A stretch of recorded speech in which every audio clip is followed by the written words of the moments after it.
आज जो हमने बात करनी है वो चैप्टर है हमारा ट्यूरिंग मशीन का। ठीक, ये मैंने आप लोगों को भी नहीं देखा कि मैंने देखा ये मैं अच्छा, आंखें तो सेम रहती हैं तो चेहरे बदल जाते हैं, आंखें सेम रहती हैं। फेस ऑफ मूवी में था शायद। तो चैप्टर जो है हमारा वो है ट्यूरिंग मशीन से रिलेटेड। सिप्सर की बुक में ये चैप्टर 3 है। ओके, तो और नाम है ट्यूरिंग मशीन्स। चलिए मैं भी देख रहा हूँ, हाँ लिखा जा। तो ट्यूरिंग मशीन है, तो जो ट्यूरिंग नाम निकला है वहाँ पे लिखता है कि स्टार्ट में जी एलन ट्यूरिंग एक काइंड ऑफ साइंटिस्ट था, जो भी था उसके नाम पे है ट्यूरिंग मशीन। ठीक है, और मशीन से आपको लगता है कि ये तो हम बातें शुरू से करते आ रहे हैं, जब से मिड 1 स्टार्ट हुआ था मैंने मशीन तब भी यूज़ किया था, लेकिन फिर हमने मॉडल की तरफ चले गए थे। तो ये भी काइंड ऑफ हम मशीन ही देखेंगे जिसमें कुछ लाइक नट्स बोल्ट्स होंगे, but kind of we will be looking at some kind of model.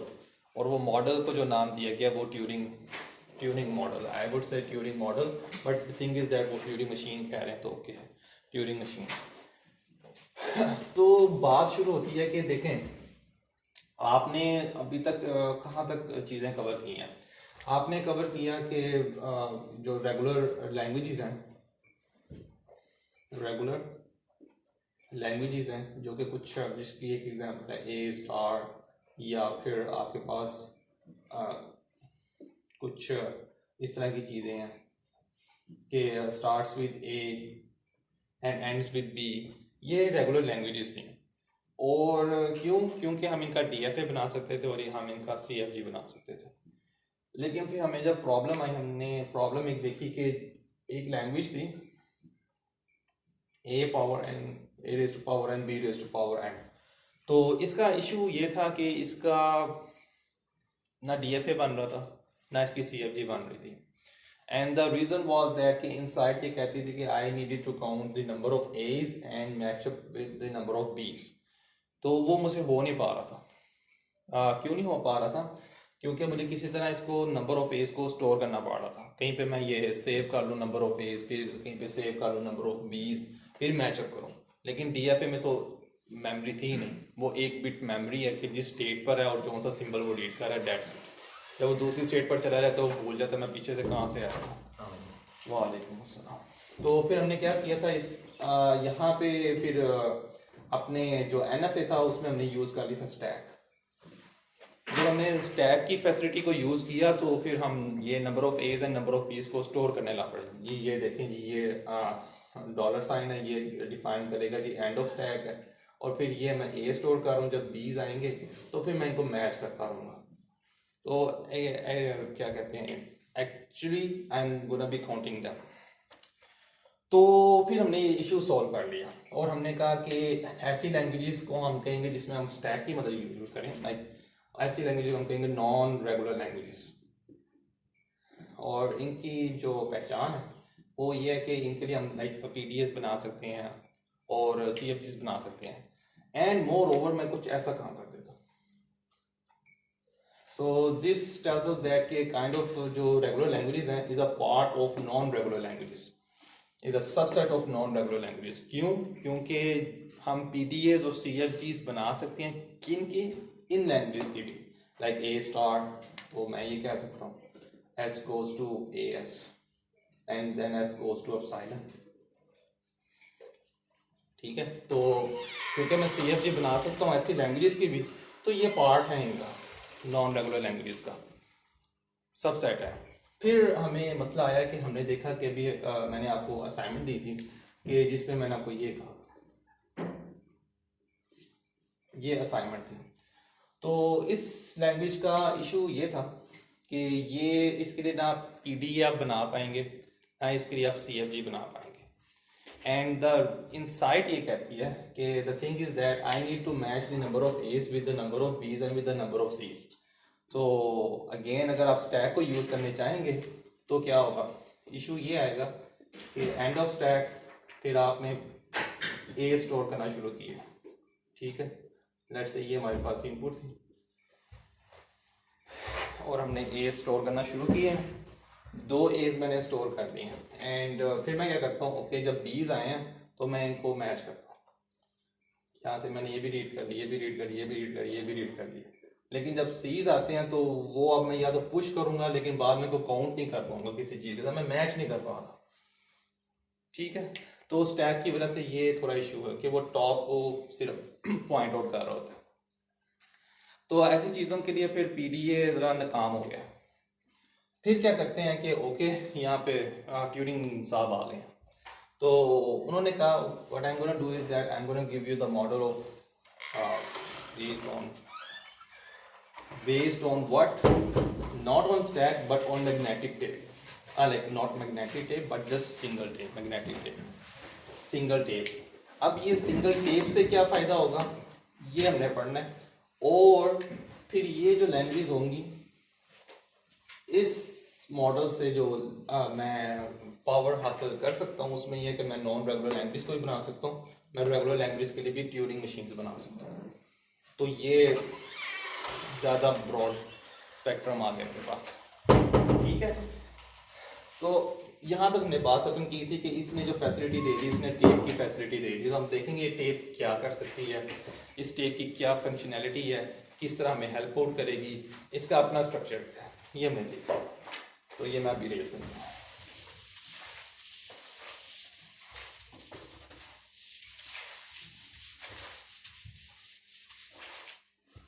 तो सीन ये है कि ये कहता है कि what I'm gonna do is that I'm gonna give you the facility of the tape here, and you can observe that ये जो tape है on the left side is not open, but on the right side it's open. This open end defines infinitism कि ये चलती जा रही है, और वहाँ से क्लोज है फिलहाल कि वहाँ से नहीं है, कोई वहाँ से कोई स्टार्ट जस्ट ये है, एंड नहीं है, नहीं एंड है और स्टार्ट भी है बट नॉट इन्फिनिटिज्म। और फिर इस टेप के ऊपर सेल्स होते हैं, ठीक है, इस टेप के ऊपर सेल्स होते हैं। और बुक में थोड़ा सा इसको ऐसे ब्रोकन पार्ट शो करते हैं कि ये जारी और सारी है। इस सेल का मतलब ये है कि आप इस सेल पे एक करैक्टर स्टोर कर सकते हैं,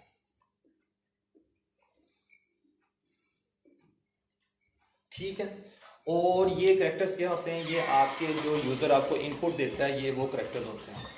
तो यूज़र ने कोई इनपुट दी है आपको, जैसे आप सेट करना चाह रहे हैं कि whether this language is part of whether this word is part of my language, तो आपने सबसे पहले इसको टेप पर स्टोर किया।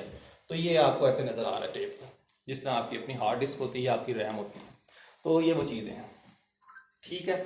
दूसरी बात ये है कि just like your hard disk और your RAM, you have a kind of read write head over here,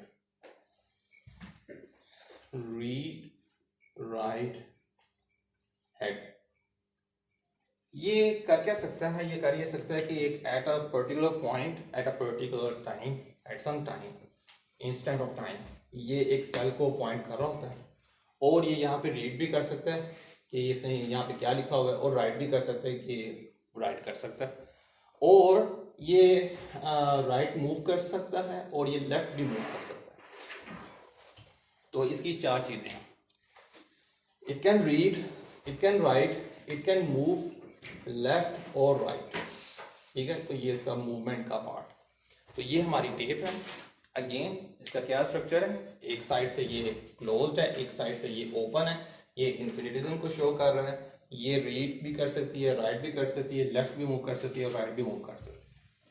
ये इन्फिनिटिज्म एक्चुअल लाइफ में नहीं होता, ये मॉडल शो क्या कर रहा है कि जिस तरह आप कहते हैं मेरी हार्ड डिस्क फुल हो गई है, मैं जाऊंगा और वहाँ से एक हार्ड डिस्क और 1 TB की है, मैं ऑर्डर डाल तो 1 TB मैं उसको रिप्लेस करता हूँ 4 TB से, अगर मेरे पास पैसे हैं मैं 5 TB से।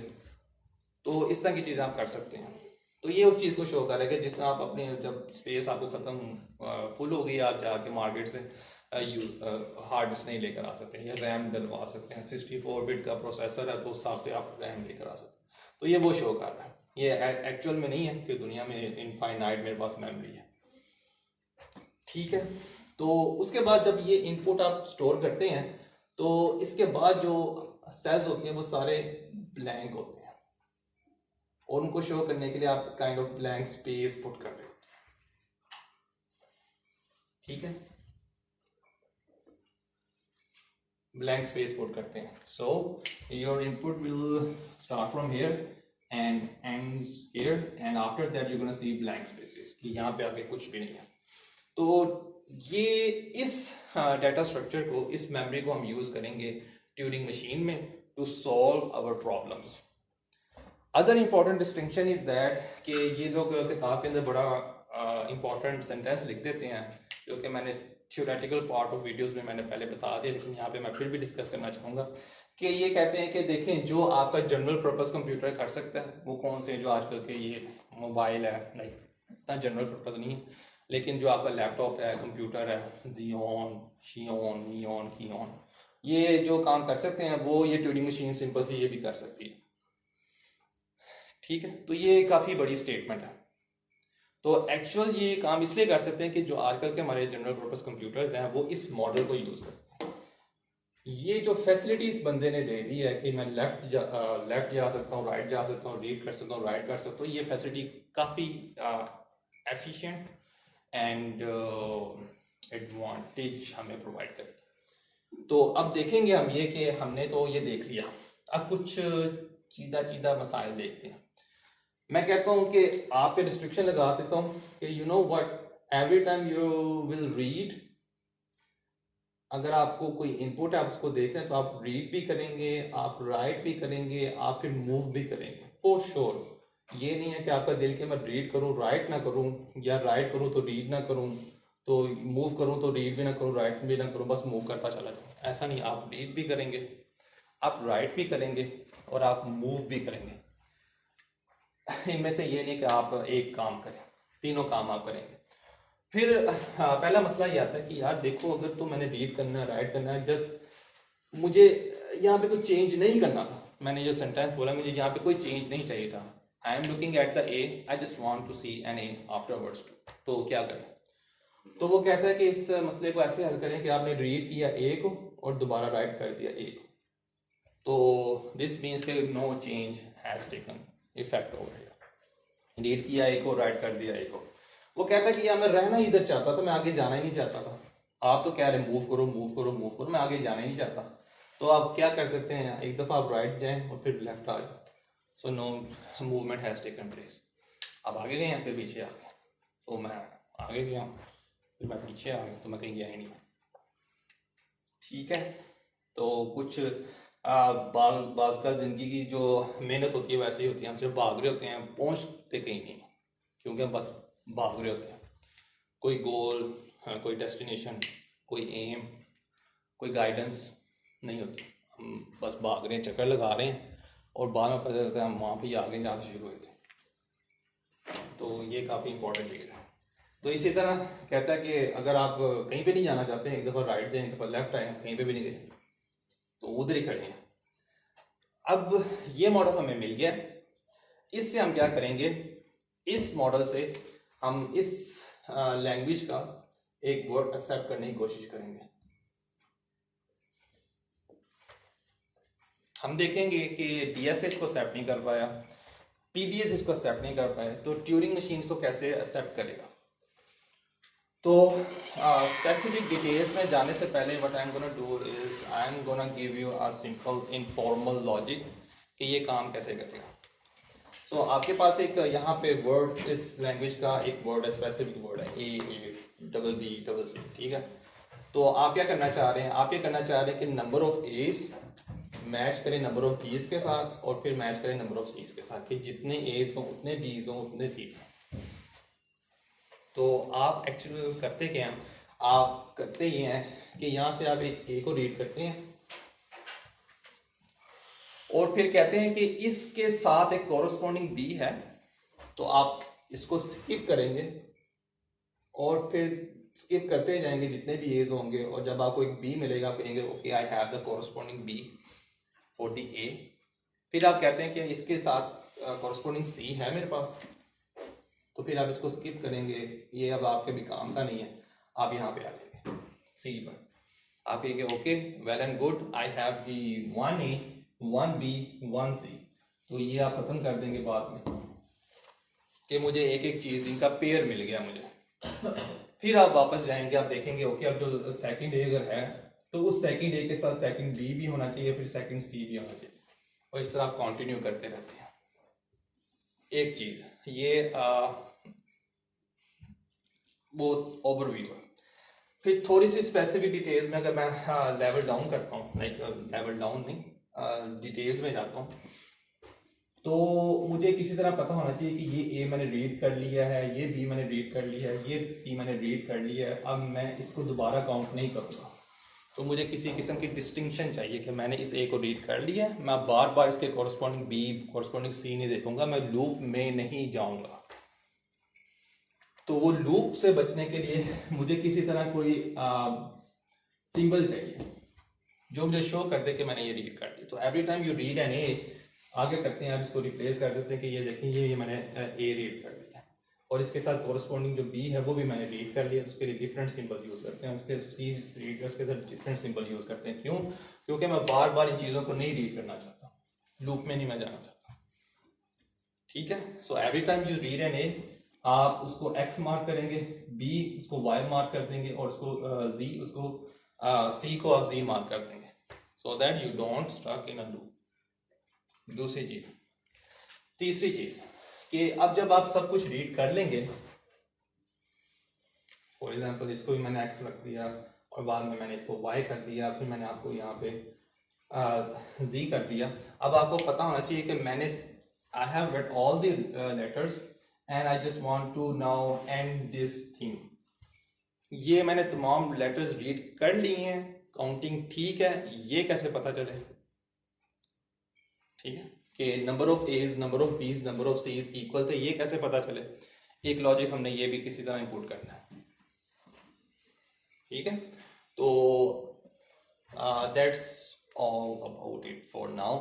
तो हम कर लेते हैं, बजाय कि मैं बातें ज़्यादा करूं और डराऊं, थोड़ी सी चीज़ बना लेते हैं। तो वो कहते हैं कि जो आपका TFA है, सॉरी आपका जो ट्यूरिंग मशीन है, आप इसकी स्पेसिफिक डिटेल्स में जाते हैं। हमने तो अभी टेप की बात की है, तो ये ओवरऑल ट्यूरिंग मशीन का स्ट्रक्चर कैसा दिखता है जिसने इस टेप को यूज करना है, वो मॉडल कैसा दिखता है? तो वो कहते हैं कि वो जो मॉडल आपका ट्यूरिंग मशीन का मॉडल है वो just like it has the characteristics of DFA। तो DFA की जो कैरेक्टरिस्टिक्स नहीं करनी चाहिए, जो उसके स्पेसिफिक पार्ट्स थे, जो उसकी डेफिनेशन वो क्या था, उसके पास स्टेट्स क्यू होती थी, फिर उसके पास सिग्मा होता था, फिर डेल्टा मुझे तो ये डेल्टा क्यू सिग्मा डेल्टा, और कोई चीज़ होती थी फाइनल स्टेट और स्टार्ट स्टेट। ये फाइनल स्टेट, ये सेट ऑफ फाइनल स्टेट और ये एक स्टार्ट स्टेट है। तो ये जो 5 थिंग्स हैं ये ट्यूरिंग मशीन भी यूज़ करेगा, और इसके साथ साथ कुछ और चीज़ें यूज़ करेगा। और कौन सी चीज़ यूज़ करेगा? दिस टाउ सिंबल जो आपने PDA में देखा था। और कौन सी चीज़ वो यूज़ कर सकता है, मुझे बाद में याद है कि मैं आपको बताऊंगा, बट आई थिंक कोई 7 चीज़ें जो यूज़ करता है। तो Q same set of states होती हैं। इसका मतलब है कि हमारा जो मॉडल है उसको आंखें बंद करके हम कह सकते हैं यार लगता है अब सर कोई ना वो सर्कल बनाने लगे हैं, इस तरह काम हो सकता है। तो यू आर राइट, कोई सर्कल बनेंगे।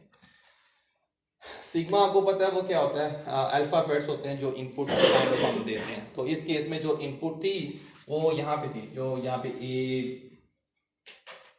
मैं एक लिखता हूँ, बाकी मुझे चाहिए होंगे।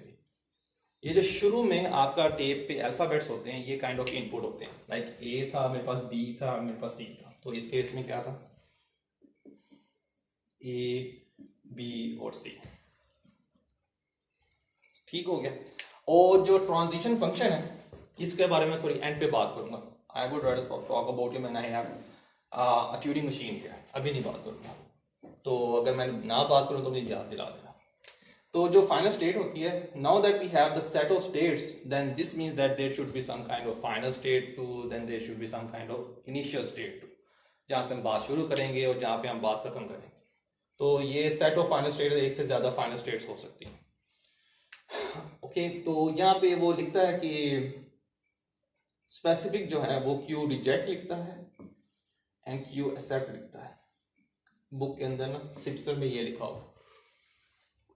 तो अगर जिस तरह आपका लूप होता है, आपको कोई क्वेश्चन पूछते हैं अपनी यार ये देखो ये फाइल मौजूद है तो ओके, वो ओके सेंड कर देगा, नहीं है तो नॉट ओके। तो ये वही है क्यू रिजेक्ट क्यू एक्सेप्ट, ठीक है। और ये दूसरी मेन बात, ये आप पल्ले बांध लें। और पल्ला किसको कहते हैं, किसी को पता है पंजाबी वर्ड क्या कहते हैं? एक दरी टाइप होती है जिसमें चीजें बांध इस तरह। एक तो वो चटाई का पल्ला होता है, पल्ले बांधना होता है। ये पुराने वक्तों में जो हमारी ख्वातीन होती थी, ये घर की कोई चाबी ये दुपट्टे के साथ कॉर्नर के साथ बांध लेती थी, या पैसे होने तो वो चूंटी बना कर ऐसे बांध लें। तो बच्चे ने पैसे मांगे, उन्हें चूंटी खोल, नहीं तो 10 रुपये कोई इस तरह निकाल के दे रहे, उन्हें ज़्यादा माओ जा वालदा तो है वो, मैं वो दादी माँ से ज़्यादा कर। तो ये मेरी दादी माँ से होती है, उन्हें पल्ले के साथ घर की चाबी बांधनी होनी या कोई पैसे बांधने होने। ठीक है, तो ये होता है पल्ले बांधना। तो ये क्यू रिजेक्ट क्यू एक्सेप्ट, इनको क्या कहते हैं, हार्टिंग स्टेट्स।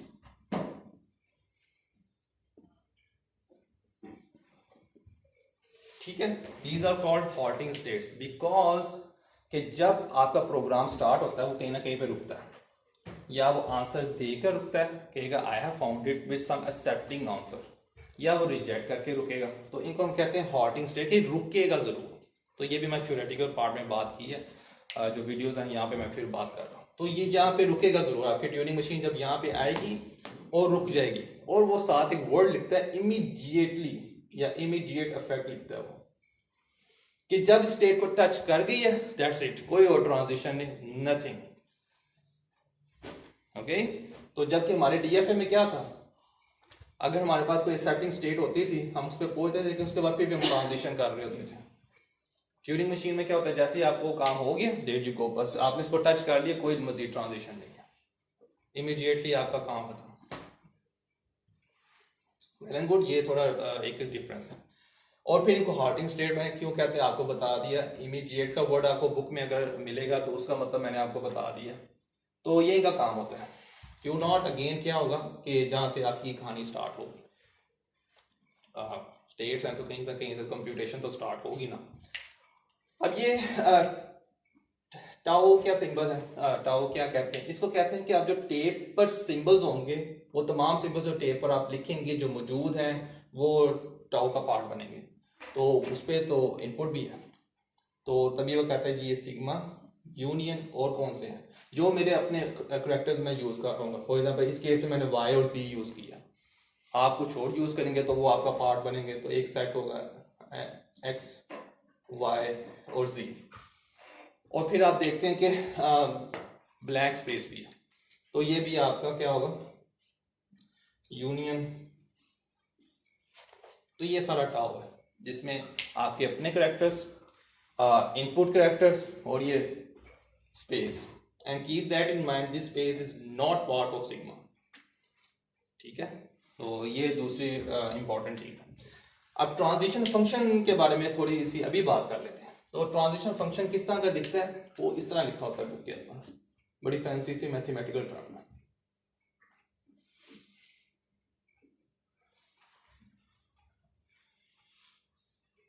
हाँ, एक साथ ही जो चीज है वो मूवमेंट रहती है। ठीक है, तो Q क्रॉस टाउ, फिर आपने टाउ और बाद में इसको बताना है कि किस स्टेट पर जाऊंगा। अगर टेप पे कुछ रीड राइट करूंगा और फिर मेरी मूवमेंट क्या होगी, लेफ्ट राइट। तो मैं थोड़ा सा इसको साफ करके लिख लेता हूँ।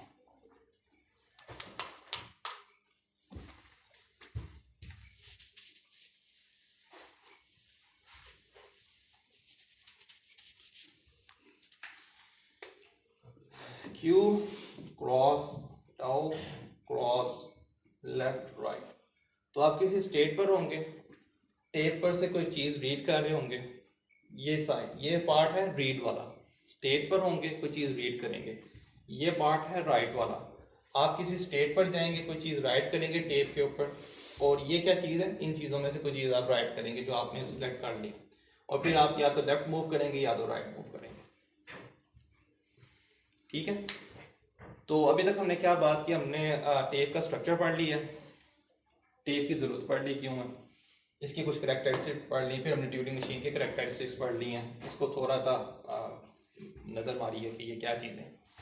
तो उसके बाद सबसे मेन बात जो थी, जो आने वाले मिड 2 के बाद थी, वो थी कि ये जो फाइनल स्टेट्स होती हैं ये हार्टिंग स्टेट्स होती हैं पहली बात। और हार्टिंग स्टेट्स की कितनी टाइप है, क्यू एक्सेप्ट क्यू रिजेक्ट के, वो एक्सेप्ट करके हॉल्ट करेगा, ये रिजेक्ट करके हॉल्ट करेगा। ये आप याद रखना, ये आपको काफ़ी मदद करेगा आगे।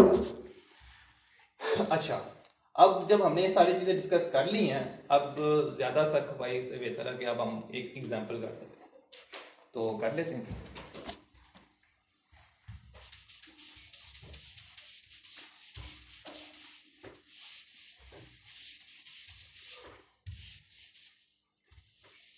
दोबारा बना लेंगे।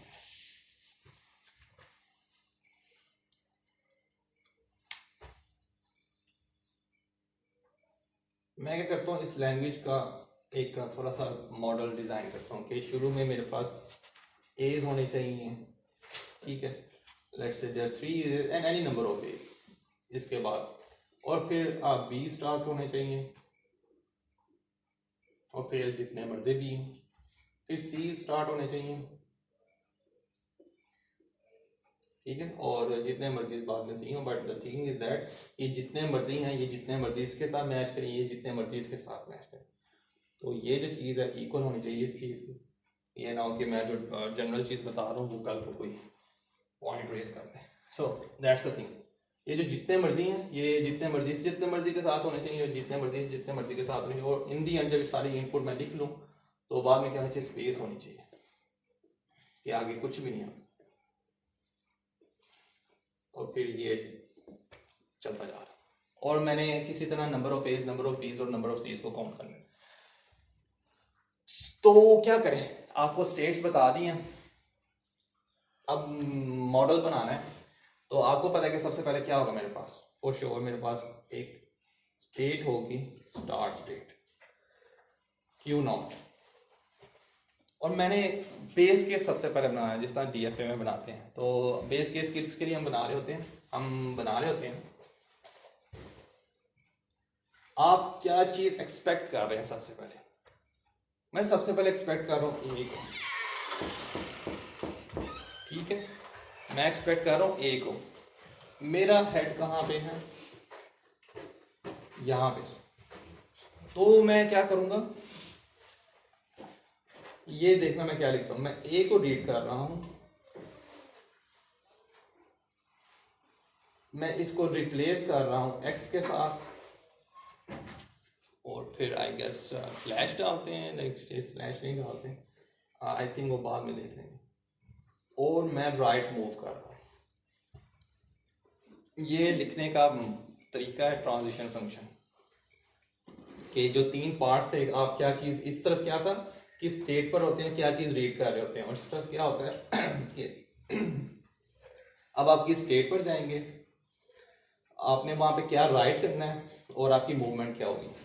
ये मैंने क्यों किया ऐसे, ये मैंने इसलिए किया कि यहाँ से जब मैं ए को रीड करता हूँ, फिर उसके कोरस्पॉन्डिंग मैंने बी को रीड करना है, फिर कोरस्पॉन्डिंग मैंने सी को रीड करना है, और फिर मुझे निशानी भी रखनी है कि इसको मैंने रीड कर लिया है और मैं इसको बार बार रीड नहीं करूँगा। तो वो जो निशानी मैंने रखी है वो एक्स है, कि जब मैं ए को रीड कर लूँ मैं इसको रिप्लेस कर दूंगा एक्स के साथ, ठीक है। तो कर लेते हैं फिर।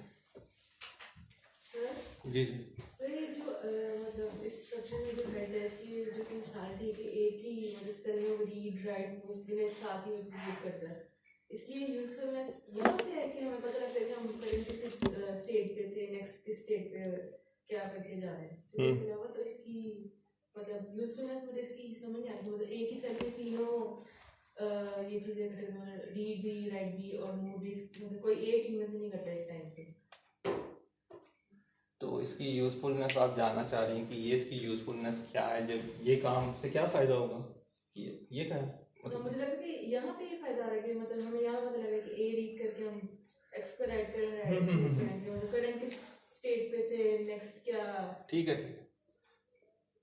तो ये जो स्टैक का पॉइंटर होता है, ये पीडीए को देखें, ये जब मैंने इसको इस सिंबल को रीड करना है ना, अगर यहाँ पे कोई सिंबल था तो मुझे पॉप करना पड़ता है, जबकि ये जो हेड होता है जो इस केस में है, मैं क्या कर सकता हूँ, मैं जस्ट स्किप करके कहीं पे भी मूव कर सकता हूँ किसी प्रॉब्लम डोमेन में। मैं इन चीज़ों को, ये अगर इस केस में क्या था, स्टैक का टॉप था, मैंने नीचे जाना, मैं सारे पॉप करने पड़ते हैं, और जब मैं पॉप कर देता हूँ तो फिर मुझे भूल जाता है कि मैंने क्या पॉप किया था, और यहाँ पे जब मैं सारे पॉप करके आऊँगा तो यहाँ पे मैं जब आऊँगा मुझे भूल जाएगा। तो मैं इधर क्या करूँ, काइंड ऑफ मैं किसी प्रॉब्लम में पॉप नहीं करता, ये चीज़ें यहाँ पे रहने देता हूँ और बस इस हेड को यहाँ पे मूव करता रहता हूँ, बस रीड कर रहा हूँ। और मैंने आपको रीड का मैकेनिज्म बता दिया कि कैसे आप वो इफेक्ट को कैंसिल करते हैं। तो इससे क्या होता है, काइंड ऑफ हमें फैसिलिटी ये मिली है कि देखो अगर ये डायरेक्ट सिर्फ रीड करना है, इनको इधर रहने तो इनको पॉप ना करो, मैं बस इस हेड को मूव करके यहाँ पे आ सकता हूँ।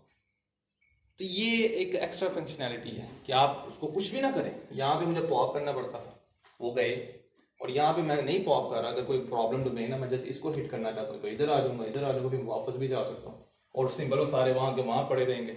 लेकिन जब मैं यहाँ पॉप करके नीचे आया वापस आऊँगा तो वो तो सिंबल उड़ गए हैं, वो तो बुलबुले थे, वो उड़ गए। ठीक है, तो ये चीज़ है। फिर मैं क्या करूँगा कि जब मैंने इसको x के साथ रिप्लेस कर दिया, अब मैं ये करना चाह रहा हूँ कि मैं इसके साथ अब b ढूंढना चाह रहा हूँ, लेकिन मसला ये आ रहा है कि मैं उड़ के b पे बात नहीं जा सकता, मेरे साथ ही कुछ लेटर्स हैं और ये लेटर्स हैं, इनको मैंने स्किप करना है। तो स्किप के लिए मैं क्या कर सकता हूँ, मैंने आपको सिखाया है कि यहाँ पे,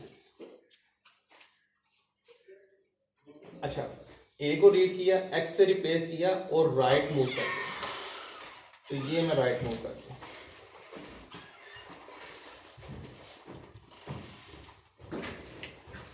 ठीक है जी, तो ए को रीड किया, एक्स से रिप्लेस किया और राइट हम मूव कर गया। अब जब मैंने इस ए को रीड किया, मैं इसको कुछ नहीं करना चाहता अभी, मैं बस वो कॉरस्पॉन्डिंग बी ढूंढना चाहता हूँ और फिर उसके साथ मैं रहना चाहता हूँ। अब उसको ढूंढ लिया, तो इनको ऐसे रहने दें, ये जो मैं जुमला कह रहा हूँ इनको ऐसे रहने दें। ये कैसे कहेंगे कि आप ए को रीड करें, ए को ही राइट करें और बस राइट मूव कर दें। तो वो क्या करेगा, ए को रीड करेगा, ए को ही राइट कर देगा और फिर राइट मूव कर देगा। ठीक है जी, और ये चीज मैंने लूप पे क्यों लिखी है, ये चीज मैंने लूप में इसलिए लिखी है क्योंकि एनी नंबर ऑफ एज बाद में आ सकते हैं, उन सबको मैं फिलहाल स्किप करना चाह रहा हूँ, तो तभी मैंने ये एज पे लिखा, लूप में इसको शो किया। ठीक हो गया, तो अगेन मेरी कौन सी स्टेट हाईलाइट है, ये स्टेट हाईलाइट है यहाँ पे, और फिर अगेन मैं ए को देखता हूँ, जब मैं ए को रीड करूंगा, ए को राइट कर दूंगा और मैं आगे मूव कर दूंगा, और एनी नंबर ऑफ एज अगर आएंगे मैं सबके साथ ए करूंगा। एंड फाइनली क्या होगा, for example any number of A's में जो लास्ट ए था उसको रीड किया, उसको ही राइट किया और फिर मैं राइट पे मूव कर दिया। हेड मेरा भी स्टेट पर ही है, लाइक वो हेड वहां पे है लेकिन स्टेट ये हाईलाइट है। अब मैं बी को देखता हूँ, तो क्या करें, अब बी को देखना तो क्या कर सकते हैं, किसी का कोई आइडिया तो शेयर कर लें। बी आ गया हमारे पास, ठीक है, ठीक है, ठीक हो गया। तो अगर रिप्लेस कर देंगे फिर कैसी ट्रांजिशन होनी चाहिए यहाँ पे, वो मैं ट्रांजिशन यहाँ पे लिख दूँ,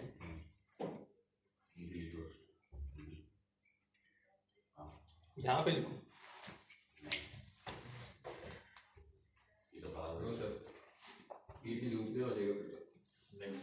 ठीक है। उसमें ये क्या होगा, यहाँ पे मैंने क्या किया था, मैंने एक ए को रीड किया था, उसको रिप्लेस किया था, बाकी सबको स्किप कर दिया था।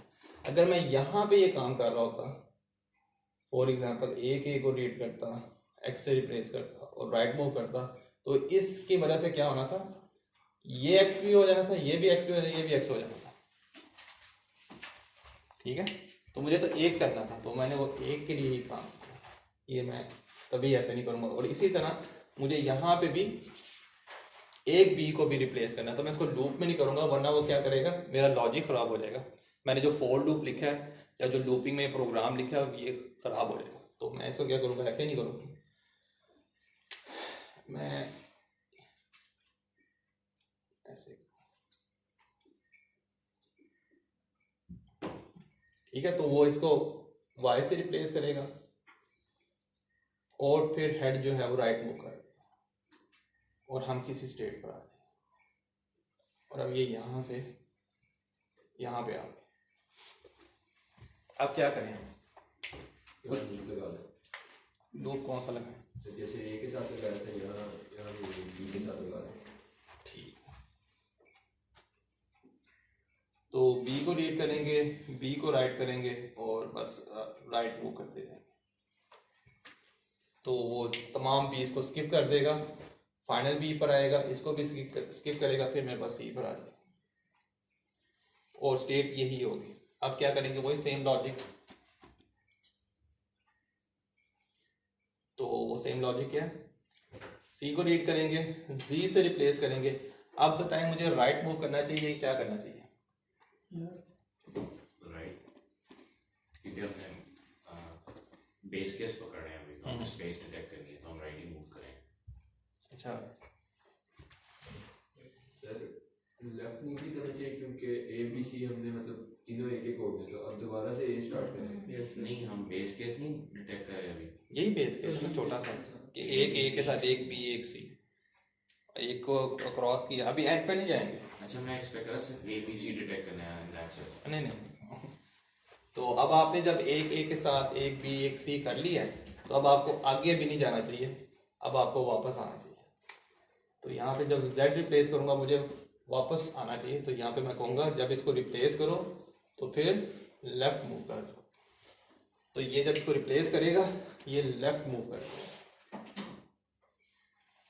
ठीक है। और जो आपका जो पॉइंटर होगा वो अब किसी दूसरी स्टेट पर आ जाएगा। अब मुझे कौन से ए पर जाना है, इस ए पर जाना है, इस ए पर जाना है, इस ए पर जाना है, इस ए पर जाना है। सर एक्स के बाद जो पहले सबसे पहला है हमारे पास। हाँ सेकंड वाला, तो ये सेकंड वाला मैं इसको कैसे बताऊं? जो सबसे पहला है आप, क्योंकि हमने फर्स्ट डे जो था उसको एक्स रिप्लेस कर दिया। सबसे पहला जो है उधर चले जाओ, वो नहीं गया। सर एक्स पे जाएंगे। हमने इसको कमांड कैसे दें, ये ट्रांजिशन इसके थ्रू बोलना है, सर लूप लगा दें जब तक एक्स रहेगा, और जब एक्स आ जाएगा उससे आगे एक राइट कर लेंगे। ठीक है, इस तरह से सोचना। तो आप लोग कह रहे हैं कि अब हम करेंगे ये कि लूप लगा देंगे जब तक एक्स आ जाएगा, तो मैं इधर ये लिख दूं जब तक एक्स आ जाएगा। नहीं, वो नहीं जा रहा, कहता है कमांड नॉट वैलिड। तो मुझे ये करना चाहिए कि अगर आप रास्ते में बी देखो उनको स्किप कर दो। So if you're going to see the B, replace it with B and move to the left. ठीक है, और फिर रास्ते में Y भी आ रहे हैं, so if you're going to see the Y, replace it with Y and move to the left. A पर भी skip कर दें। Yes sir, yes sir. So if you're going to see the A, replace it with A and move to the left. फिर वो left move करता जाएगा। इस transition की वजह से ये सारे बी स्किप होंगे, इस ट्रांजिशन की वजह से ये वाई स्किप हो जाएगा, इस ट्रांजिशन की वजह से कितने भी एज हैं वो स्किप होंगे, वो स्किप करता करता करता करता यहाँ पे आ जाएगा इस एक्स पे, और ये अगेन यहाँ पे ही होगा। अब क्या करें? सर एक्स को एक्स से रिप्लेस करके आप राइट मूव कर दें, तो अगर आपको एक्स मिल गया तो ठीक हो, तो कर लेते हैं।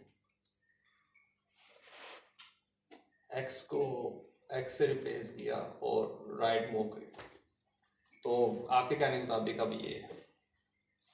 जरूरत है starting sir starting state.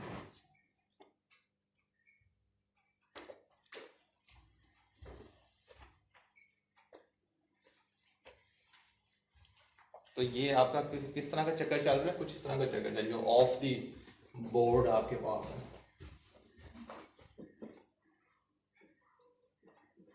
I is equal to, अगर फॉर एग्जाम्पल मैं 1 से शुरू करता हूँ, i is less than length of string होती है, और स्ट्रिंग वो कोई अरे है आपके पास फॉर एग्जाम्पल, तो the pseudo code length of array, इसमें स्ट्रिंग पड़ी हुई है। फिर आपने वहाँ से क्या किया, वो जो गेट करैक्टर करते हैं या प्रिंट, या वो जो अरे पे जो भी लिखा होगा अरे आई, और वहाँ से एक उसमें स्टोर कर रहे हैं फॉर एग्जाम्पल ये ए वेरिएबल है। लेकिन अगर आप कहते हैं कि इफ़ ये जो वेरिएबल ए है एग्जैक्टली इक्वल टू ए है, उसको आप क्या करते हैं, ए आई इज इक्वल टू एक्स आप कर रहे हैं। फिर आप क्या कर रहे हैं, फिर आप फोर लूप चला रहे हैं, तो आप ये कोडिंग कर रहे हैं, ठीक है। तो इस तरह के आप फजूल काम कर रहे हैं। सर जी जी इसके अंदर अगर सेकंड इटरेशन में जाए तो जेड भी आएगा ना, जो हमारे पास सी के बाद। हाँ करते हैं। तो अब यहाँ पे आ गए हैं और ये x को x से रिप्लेस किया और राइट मूव कर दिए हैं, तो इसका मतलब है हम यहाँ पे आ गए हैं, ठीक है। अब हम क्या करेंगे, अब अगेन ये सारा लूपिंग पार्ट दोबारा होगा। a को हम रिप्लेस करेंगे किसके साथ, x के साथ, और यहाँ पे आ जाएंगे। फिर जितने एज होंगे उनको हम स्किप कर देंगे,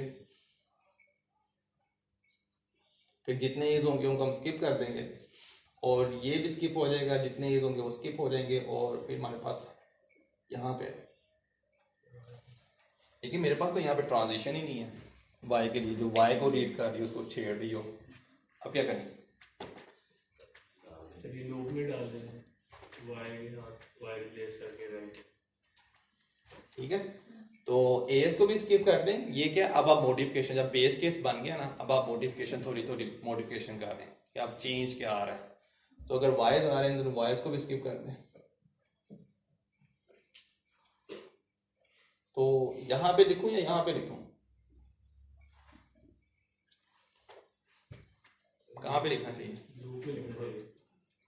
ठीक है, लूप में लिखना चाहिए, क्योंकि यहाँ पे कल को जब ये रिप्लेस होते जाएंगे तो एनी नंबर ऑफ वाइज आएंगे मेरे पास, एक वाई नहीं आएगा, एनी नंबर ऑफ वाइज मेरे पास आते जाएंगे। तो ये लूप में होना चाहिए यहाँ पे। तो अब क्या होगा, ये वाई भी इस ट्रांजिशन की वजह से स्किप हो जाएगा, और मैं यहाँ पे आ जाऊँगा। अब मैं क्या रीड कर रहा हूँ, बी को रीड करें, वाई से रिप्लेस करें, तो ये वाई से रिप्लेस हो गया।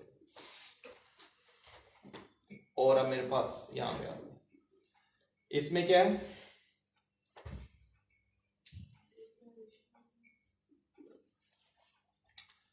अब हम क्या करें, वो जो बी आया था उसको भी हमने स्किप कर देना, तो मैंने इसको स्किप कर दिया।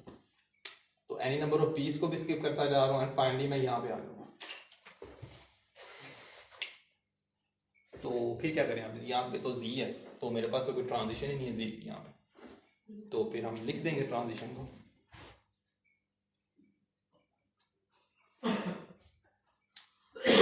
एनी नंबर ऑफ जीज, उनको स्किप करो, आगे चलेगा। फिर वो स्किप करता रहेगा और फिर उसको सी एक नजर आ जाएगा। ओ इसको ठीक है जी, और इसको रिप्लेस किया और फिर लेफ्ट पे चला गया, लेकिन यहाँ पे चला गया।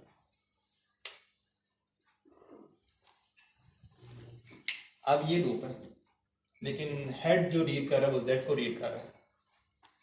इसका मतलब है मुझे जी को भी स्किप करना है, तो यहाँ पे अगर एनी नंबर ऑफ जीज आए उनको भी skip, any number of Gs skip, any number of Bs skip, any number of Ys skip, any number of As skip, और फिर मैं कहाँ पे चला जाऊंगा, एक्स पे। और जब एक्स पे जाऊंगा, एक्स को एस से रिप्लेस करूंगा और राइट मूव कर लूंगा, तो मतलब फिर मैं यहाँ पे आ जाऊंगा।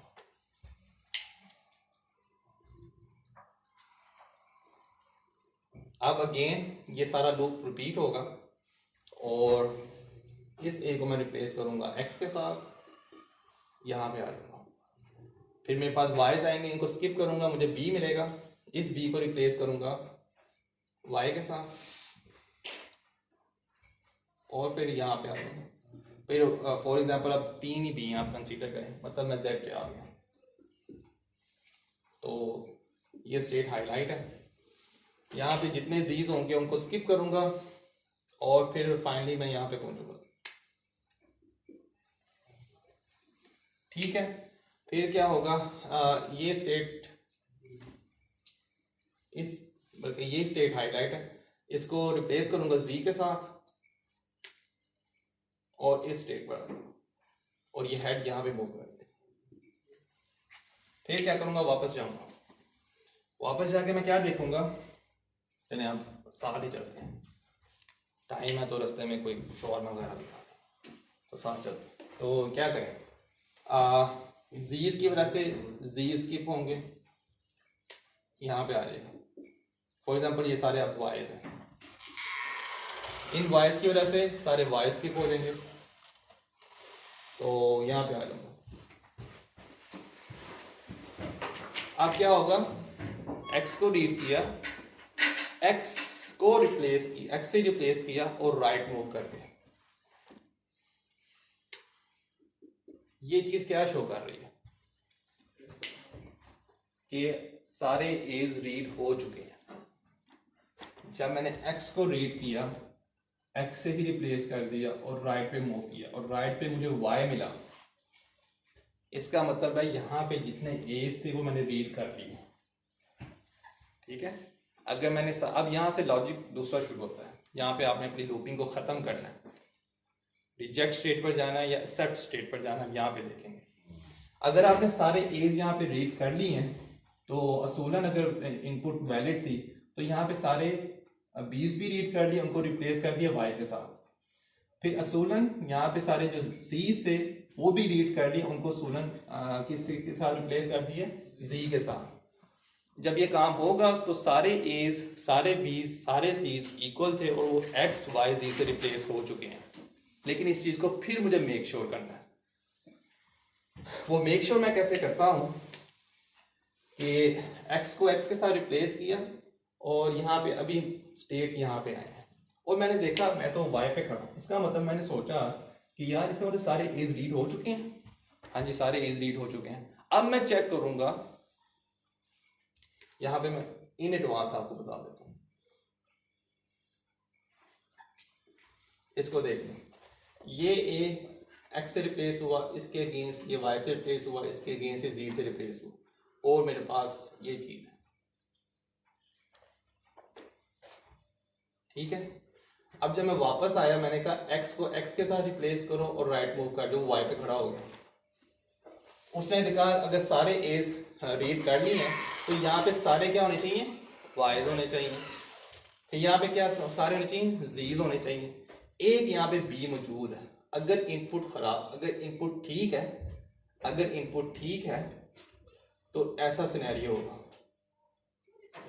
और वो सारे और वो क्या करेगा, रास्ते में देखेगा क्या सारे वाइज हैं, ओके, क्या सारे जीज हैं, ओके, और इन दी एंड एक्सेप्ट स्टेट पर चला जाएगा। लेकिन अगर रास्ते में ये देख लेगा इस तरह की इनपुट थी,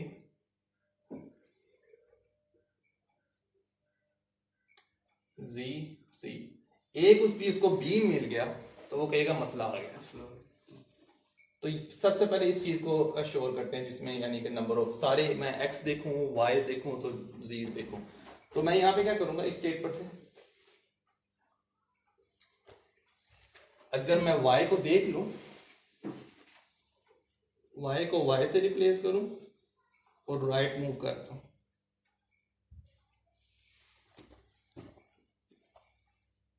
और मैं सारे देखना चाह रहा हूं कि आगे सारे वाइज ही हैं, तो यहां पे एक लूप लगाऊंगा। पहले ये मुझे लिख लेने दें, y को y से रिप्लेस करें और राइट मूव करते जाएं। ये क्या होगा, y से रिप्लेस होगा, राइट मूव करता जाएगा, फिर z आएगा। z को z से रिप्लेस करें और राइट मूव करते जाएं। ये सारे जेड रीड हो जाएंगे। फिर इसको क्या मिलेगा? स्पेस। अब ये समझ गया कि ओके इनपुट खत्म हो चुकी है, मैच हो चुकी है। अब क्या करेंगे हम? स्पेस को स्पेस से रिप्लेस करें और राइट मूव करके क्यू एक्सेप्ट पर चले जाए,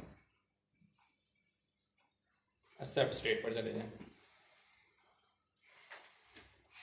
अब फॉर द टाइमिंग मैं यहाँ पे लिख देता हूँ, यहाँ पे लिख देता हूँ, बाद में इसका भी बताते हैं।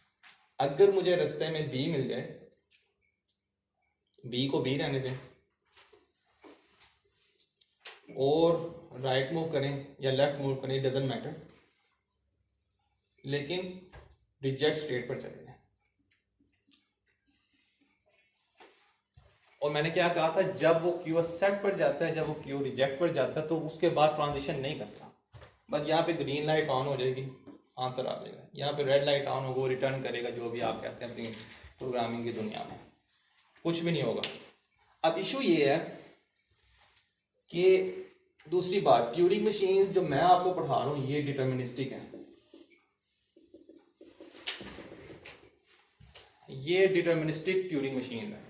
डिटर्मिनिस्टिक ट्यूरिंग मशीन का मतलब ये है कि हर स्टेट पर मुझे ट्रांजिशन डिफाइन करनी पड़ेगी कि अगर शुरू में ए नहीं है, शुरू में बी आ गया, रिजेक्ट पर भेज दो। शुरू में ए नहीं है, बी नहीं है, सी है, रिजेक्ट पर भेज दो। यहाँ पे भी ए नहीं है, बी नहीं है, कुछ इस तरह की उल्टी चीज़ है, रिजेक्ट पर भेज दो। और कितनी ट्रांजिशन होंगी, ये तो छोटे से एग्जाम्पल है, कितनी ट्रांजिशन होंगी जो आपको एक क्यू रिजेक्ट पर भेजनी पड़ेंगी। तो तभी वो कहते हैं, वो इतना सफाई नहीं करते, वो कहते हैं, इधर लिख देते हैं जुमला, वो लिख देते हैं कि वैलिड आपने लिख दी है तो यहाँ पे लिख देंगे all else goes to Q reject. जितनी वो ट्रांजिशन है बाकी वो क्यू रिजेक्ट पर चले जाएंगे, तो ये क्यू रिजेक्ट पर चले जाते हैं और ऐसे आपकी ट्यूरिंग मशीन कंप्लीट हो जाती है। ठीक है, यहाँ तक अगर किसी का कोई क्वेश्चन है तो वो पूछ सकता है।